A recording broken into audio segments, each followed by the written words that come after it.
చెప్పాల్సి వస్తుంది.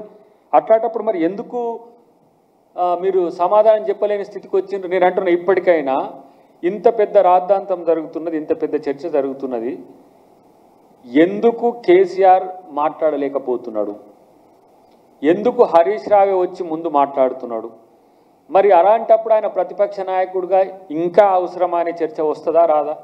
బహిరంగ సభల్లో వచ్చి భాషను కొట్టిపోవుడు, ఇష్టానుసారంగా కాంగ్రెస్ ప్రభుత్వం మీద కామెంట్ చేసుడు, ప్రాపగండా టీంకు ఆయననే పూర్తిగా బాస్గా మారి పూర్తిగా ప్రాపగండాను ఆయనే మేనేజ్ చేస్తున్నట్టుగా ఇలా కాంగ్రెస్ ప్రభుత్వం మీద కేటీఆర్, హరీష్ రావు మాట్లాడుతున్న మాటల వెనుక కేసీఆరే ఉన్నాడు, కవిత మాట్లాడుతున్న మాటల వెనుక కూడా కేసీఆరే ఉన్నాడు.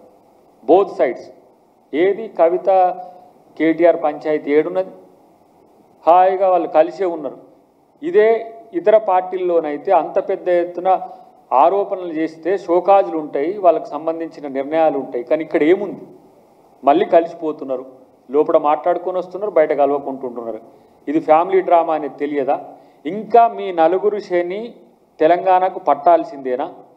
అవసరమా? మీరు మీ వల్ల ఏం ఒరిగిందని ఇలా తెలంగాణ రాజకీయాల్లో ఇంకా మీరు అబద్ధాలను ప్రచారం చేయడానుకుంటున్నారో నాకైతే అర్థం కావట్లేదు.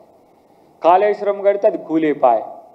మీరు ఏం చేసినారు? పాలమూరు రంగారెడ్డి నిన్న ఒక పెద్ద ఆయన, మహబూబ్నగర్కి సంబంధించిన పెద్ద ఆయన మాట్లాడుతున్నాడు, కృష్ణా జలాల్లో ఉన్న వాటాను, మన వాటాను పూర్తిగా నిర్లక్ష్యం చేయడం వల్ల